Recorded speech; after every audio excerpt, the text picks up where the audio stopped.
Boa noite a todos. Queria agradecer novamente a presença do nosso vice-presidente, recém-eleito senador pelo Estado do Rio Grande do Sul, e te passo a palavra para iniciar, fazer a sua fala de abertura. Muito obrigado aí, Gilvan. Senhoras e senhores, boa noite aí a todos. Minha satisfação, muito obrigado. Expresso a minha satisfação por estar aqui com todos nesse evento que eu considero de fundamental importância para o momento que nós estamos vivendo, não só na história do Brasil, mas como na história do mundo também. Cumprimento os organizadores do evento.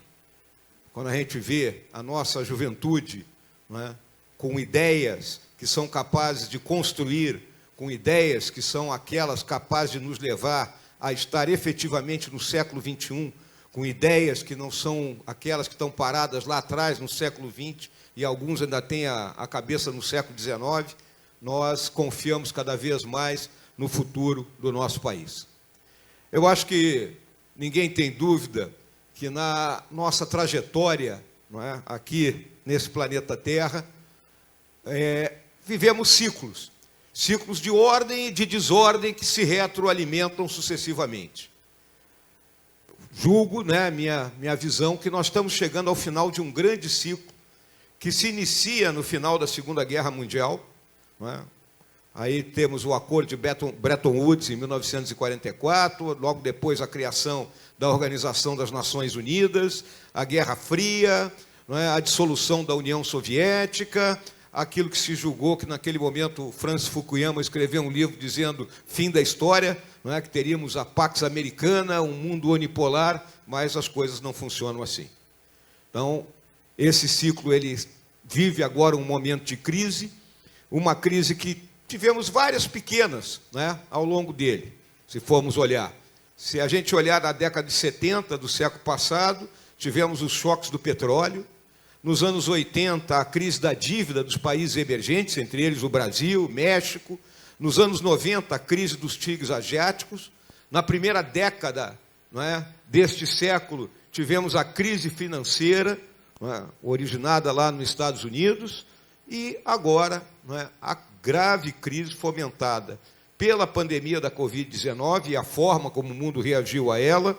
E some-se a isso o conflito entre dois Estados-nações europeus que nós julgávamos que não iria acontecer nunca mais. Né? A Rússia e a Ucrânia em sua guerra, e toda vez que acontece uma guerra, minha gente, duas perguntas, né, dois questionamentos são fundamentais. Né? Como que vai terminar? Que a gente nunca sabe como é que vai terminar. Né? E de que forma, né, podemos parar esse conflito? Então, esses dois questionamentos acontecem e nós estamos já no 9º mês de guerra e não vemos uma luz no fim do túnel. E isso tudo trouxe reflexos, né, na questão econômica, financeira. O mundo vive um período de recessão, os Estados Unidos teve que atravessar aí um semestre praticamente de recessão para tentar derrubar a inflação que lá está acontecendo. A Europa Ocidental com uma crise energética, porque dependia do gás vindo da Rússia, não é? Mais o próprio petróleo que comprava da Rússia, e da noite para o dia, não é? Isso foi cortado. Nós está chegando o inverno lá no hemisfério norte, e eles não sabem como é que vão se virar. Os preços subiram assustadoramente, a energia, não é, aumentou de forma dramática.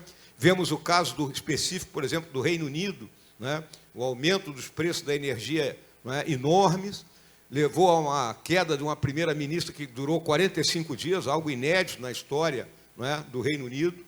Então, temos a questão da China, que era o motor da economia mundial, mas fruto da política de Covid-0 que foi adotada, não é, a economia para, deixa de produzir os insumos que são comprados aqui pelo mundo ocidental. O mundo ocidental começa a reagir pensando em como trazer a produção novamente aqui para perto, né? O nearshoring, onshoring, como vem sendo chamado, e isso gera oportunidade para o nosso país, para o nosso Brasil. Óbvio que essa crise toda, né, ela tem consequências aqui no nosso país. o nosso país ele tem uma disrupção, porque nós temos, não é, uma situação social, uma situação econômica e um sistema jurídico que não andam em harmonia uns com os outros. Não é? Nós temos uma Constituição que é uma Constituição de privilégios e é uma Constituição anti-mercado. Não é? E, a partir desse momento, fica difícil haver estabilidade, não é, para quem deseja investir, trabalhar, produzir aqui no nosso país. A gente está sempre brigando contra alguma regra, não é, que é colocada da noite para o dia, e muitas delas penduradas na Constituição, vira questão a ser debatida pela Suprema Corte, e, consequentemente, a Suprema Corte ela tem dificuldade em entender duas coisas. Uma coisa se chama vontade do povo. A vontade do povo é aquilo que é traduzido de imediato. Não é? Então, a vontade do povo agora, de parcela do povo, foi eleger o Lula presidente do Brasil. Não é? Mas existe aquilo que é a opinião do povo. A opinião do povo é diferente da vontade, porque a opinião é aquilo que é o nosso caldo de cultura, aquilo que permanece, não é, dentro do nosso país e que é transmitido de geração para geração. E ele tem dificuldade em entender isso aí. Questões do nosso próprio sistema jurídico, não é, que é um sistema baseado na civil law, diferente, não é, do sistema anglo-americano, que é o da common law, diferente, não é, totalmente. Aqui, aqueles que são operadores do direito que estão aqui sabem disso perfeitamente. Temos um problema sério na nossa economia, não é? A nossa economia ela tem capacidade, né, para avançar, mas nós precisamos resolver duas colunas mestras que estão rachadas. Uma coluna é a coluna do equilíbrio fiscal e a outra coluna é a coluna da produtividade.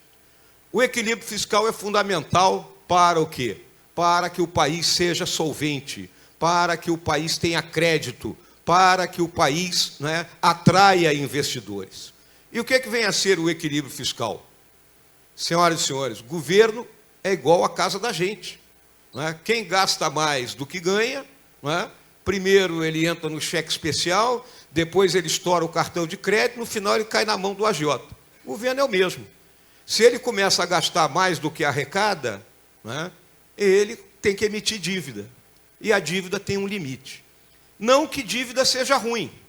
Vou fazer uma comparação bem simples aqui para todos.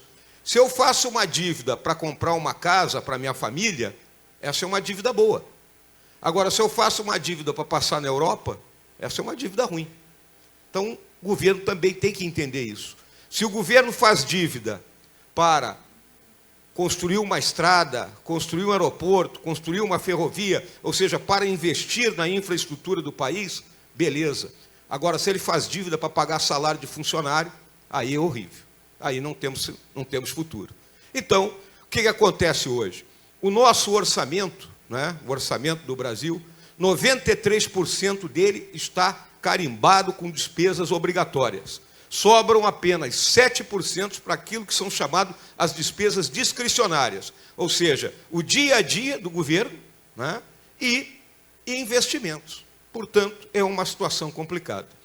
Hoje, não é, eu olhando as notícias da imprensa, vi que o novo governo quer abrir um rombo de 200 bilhões no orçamento do ano que vem para pagar o aumento aí do Auxílio Brasil, para mudar a tabela do imposto de renda. Onde vai o equilíbrio fiscal com isso aí? Vai aumentar a dívida, vai gerar inflação e vai gerar, né, uma desvalorização da nossa moeda. Por isso, o equilíbrio fiscal é fundamental. E como é que se consegue o equilíbrio fiscal? A primeira coisa era a questão da reforma previdenciária, que nós fizemos em 2019, e eu estou vendo uma juventude enorme aqui, não é? Porque se não se faz isso, não vai ter aposentadoria para todo mundo. Os mais jovens aqui terão que trabalhar até o túmulo. Não vai ter um dia de sossego. Não vai ter aquele dia ali que ele vai estar com 70 anos de idade e diz, não, agora eu posso caminhar na praia aqui, na orla, aqui em Vitória. Não, não vai ter isso para ele, não. Então, isso, né, era importantíssimo que fosse feito e vai ter que ser feita outra. Porque paramos ali em 63 anos, não é? Há aquele conceito de idoso, não é? Idoso acima de 60, para mim já tem que ser revisto, idoso tem que ser acima de 70, porque está aqui, eu tenho 69 anos de idade, não me considero idoso. Não é?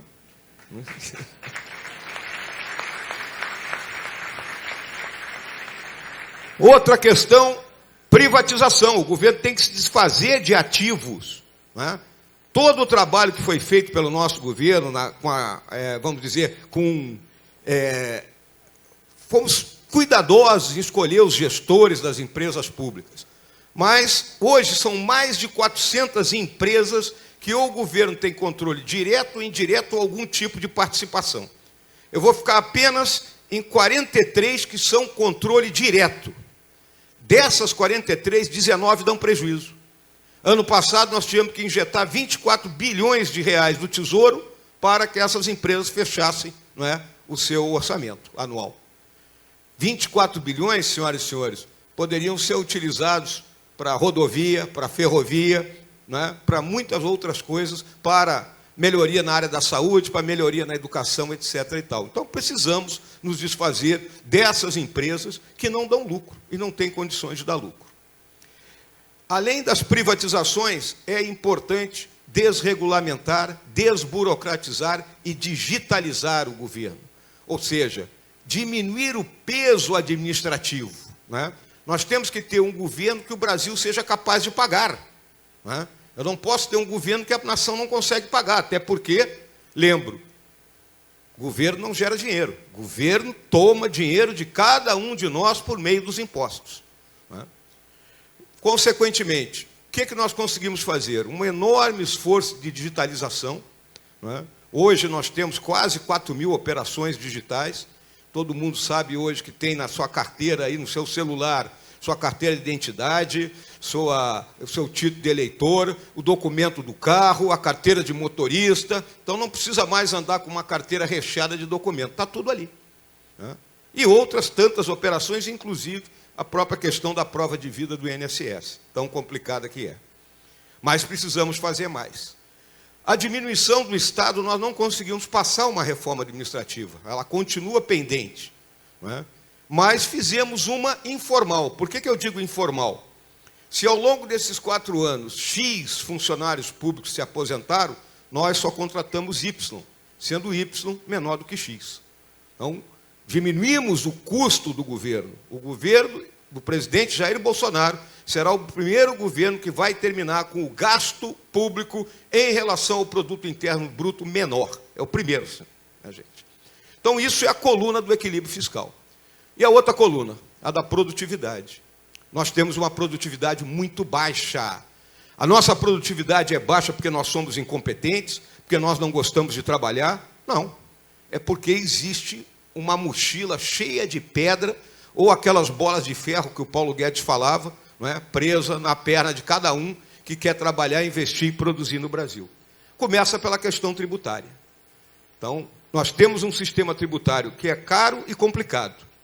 Ele é caro porque ele custa 80 bilhões de reais por ano para as empresas, governo e pessoa física.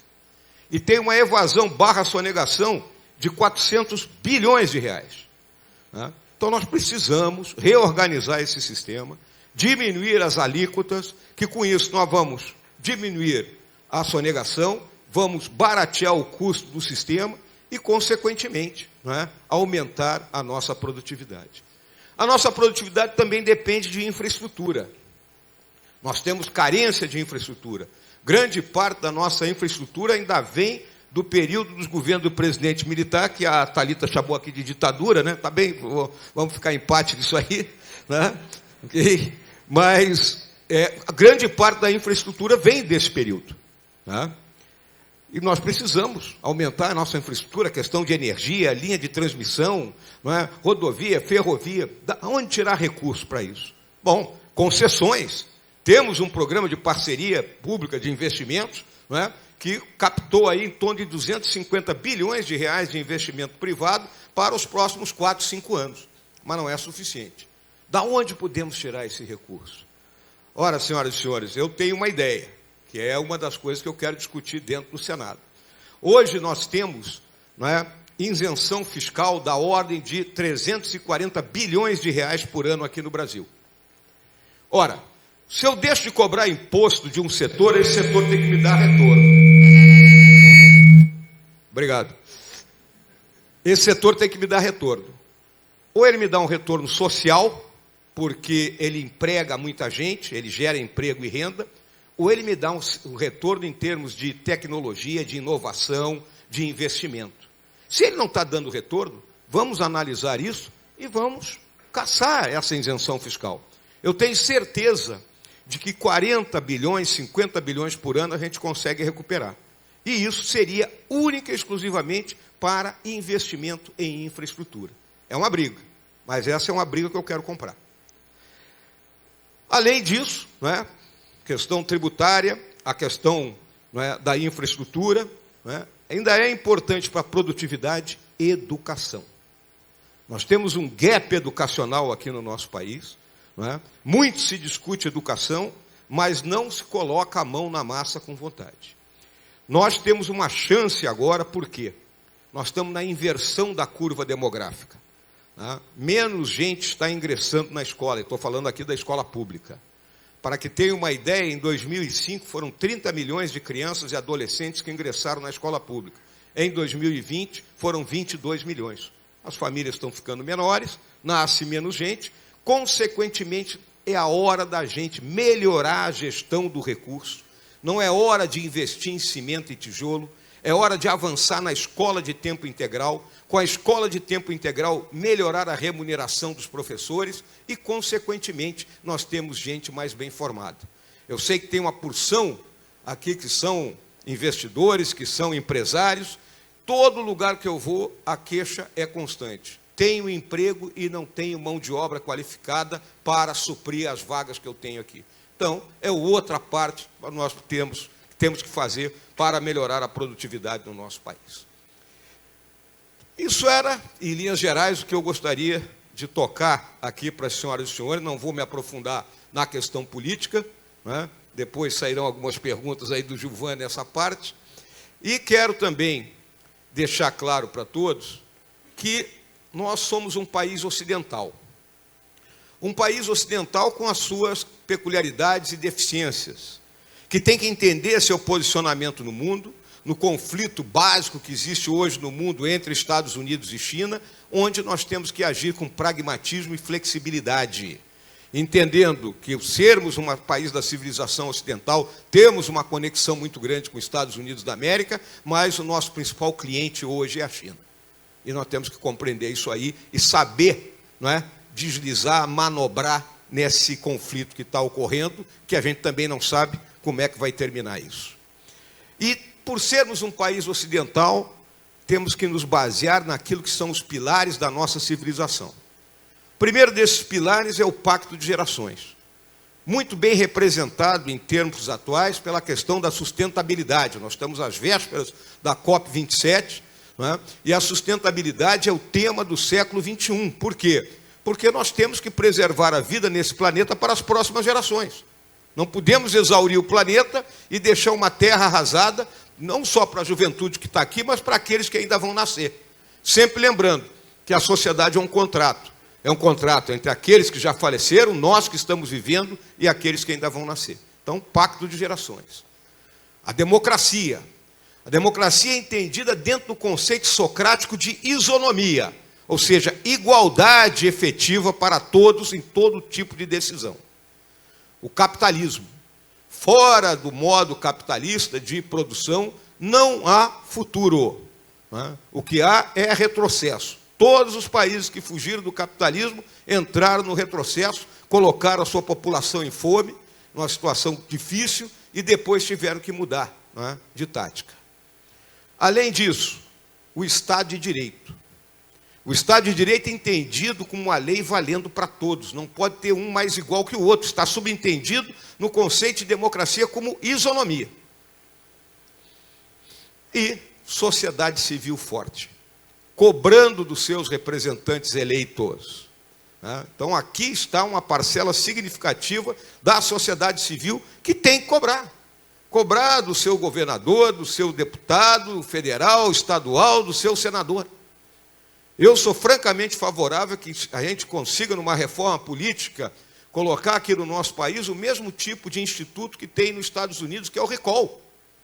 Então, se eu fui eleito lá senador do Rio Grande do Sul com a pauta X, e estou lá no Senado só trocando 6 por meia dúzia, o povo do Rio Grande do Sul tem direito a dizer, olha aqui, ô Mourãozinho, dá para cá o mandato de volta, tá? Porque tu não está cumprindo aquilo que tu prometeste, nós vamos colocar outro no teu lugar. Porque o mandato não pertence ao político, pertence sim ao povo que o elegeu. Agora, se o povo não cobra, ele vai ficar na boa vida. Então, eram esses aspectos que eu gostaria de transmitir a todos, e agora vou me submeter ao interrogatório a ser conduzido pelo Gilvan.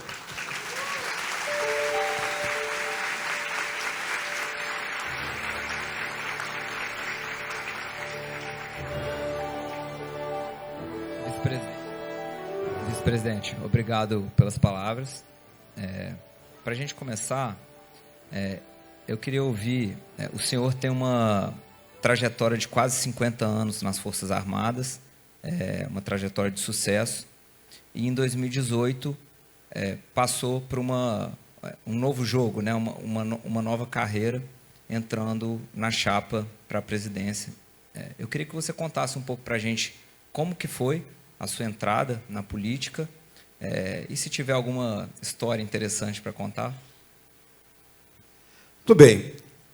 A realidade, né, eu nunca esperei na minha vida que eu fosse estar na posição que eu estou hoje, né? Seja ter sido vice-presidente do Brasil, seja ter chegado a ser senador pelo meu estado natal, pelo Rio Grande do Sul. Foi um processo, né? O processo ele inicia quando, por atitudes que eu tomei ainda como oficial-general da ativa, em relação aos desmandos que estavam ocorrendo nos governos do Partido dos Trabalhadores, isso aí me deu uma certa, vamos dizer, renome.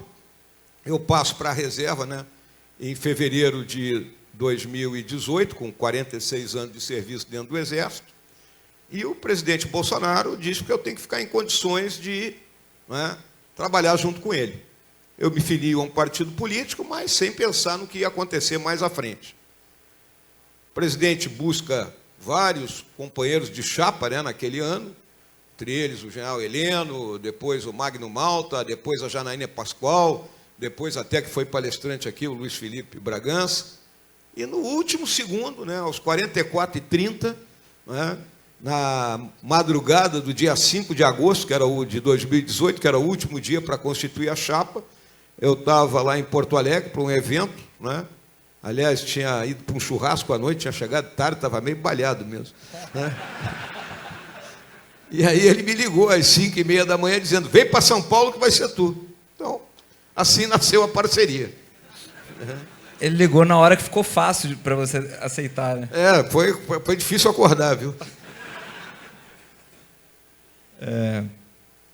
Com a entrada, né, no governo e nessa continuidade, até em função do jeito do presidente, o governo teve algumas polêmicas aí, até pela a forma como o presidente falava algumas coisas, e o senhor foi visto como uma voz pacificadora, muito habilidosa para lidar com esse lado mais diplomático, inclusive melhorando a visão do governo frente à opinião pública e até das Forças Armadas frente à opinião pública.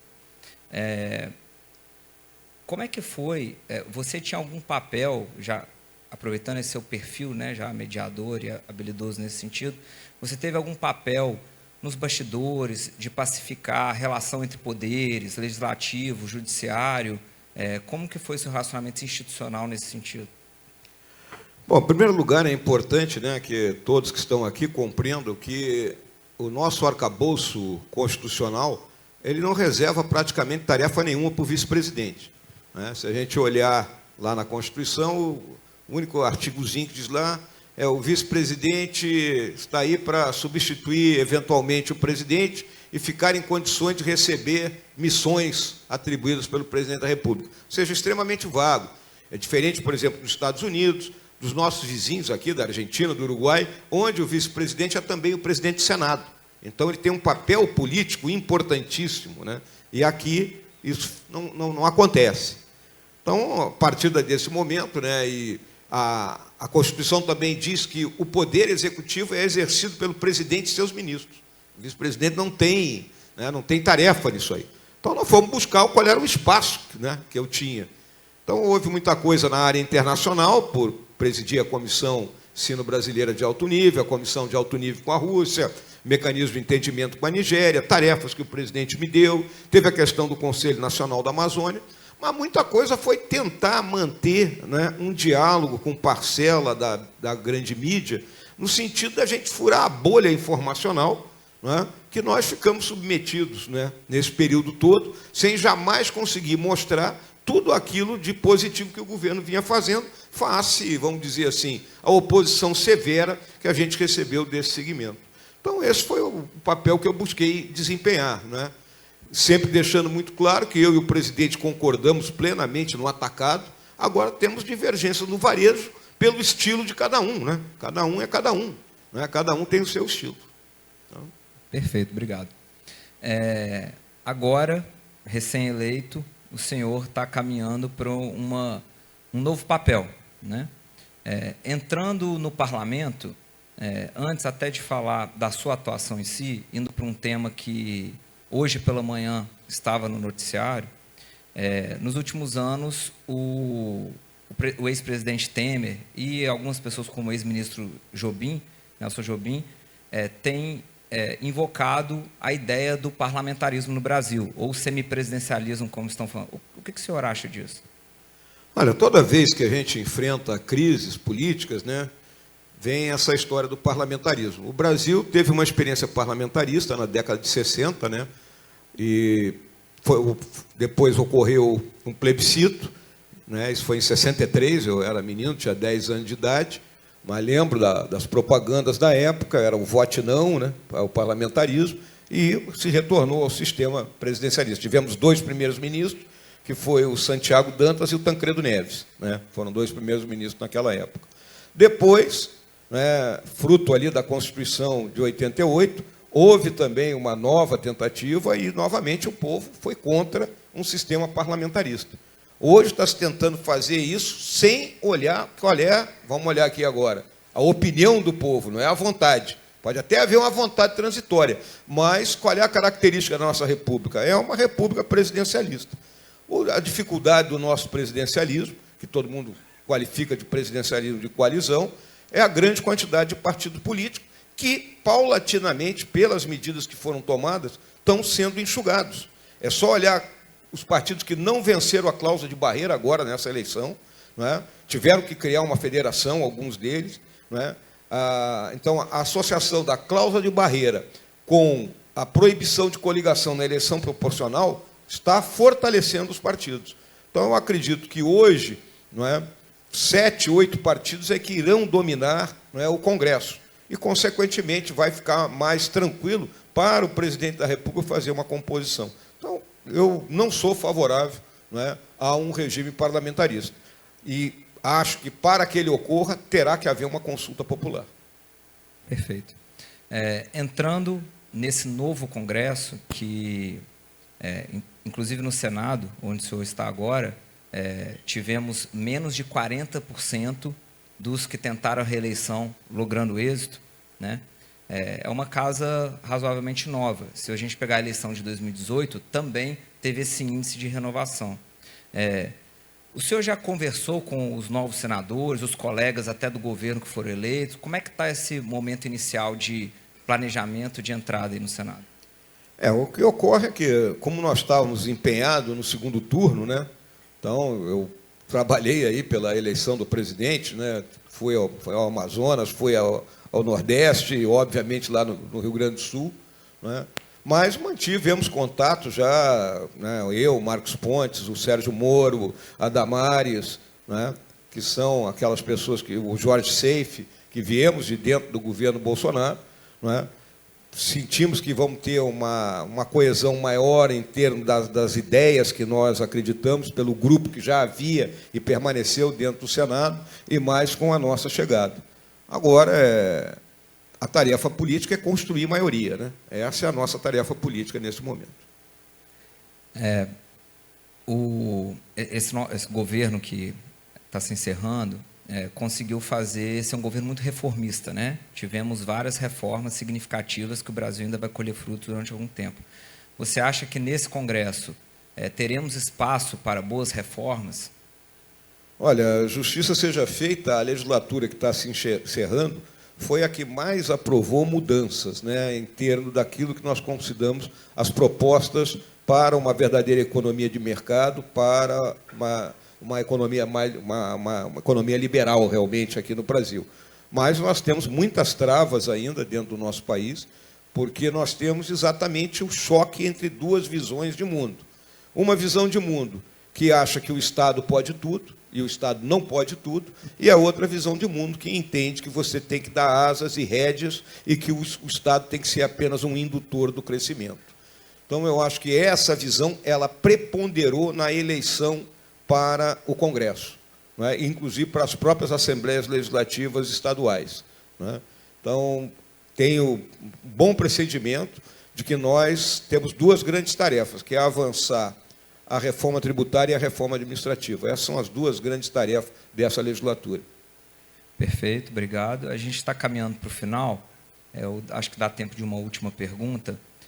Eu queria saber como que está o seu racional, a sua ideia, para o papel de oposição agora, né? Como senador e tendo que atuar agora com um governo que é contrário a essas ideias. A realidade é muito clara, né? Eu sou oposição ao futuro governo, o governo do Partido dos Trabalhadores, porque eu não acredito nas ideias deles. Mas já deixei claro isso uma vez, eu não sou oposição ao Brasil, porque, lamentavelmente, o Partido dos Trabalhadores sempre fez oposição ao Brasil. Não assinaram a Constituição de 88, foram contra o Plano Real, são contra toda e qualquer medida que não vá ao encontro daquilo que eu desejo deles, de se manter no poder. E, de minha parte, aquilo que vier do governo do presidente Lula, né, que está de acordo com o que é o nosso pensamento, ou seja, reforma tributária, reforma administrativa, medidas que promovam a abertura comercial, terá o meu apoio irrestrito. Eu não vou ser contra o Brasil, muito pelo contrário. Se eles vão ter um excelente governo porque fizerem isso, palmas para eles, porque estarão fazendo aquilo que eu acho que tem que ser feito.